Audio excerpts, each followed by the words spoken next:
Hello once again.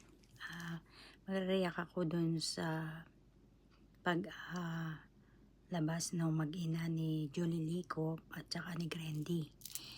Actually, hindi naman first time lang nila to na interview. I-recall lang natin ulit.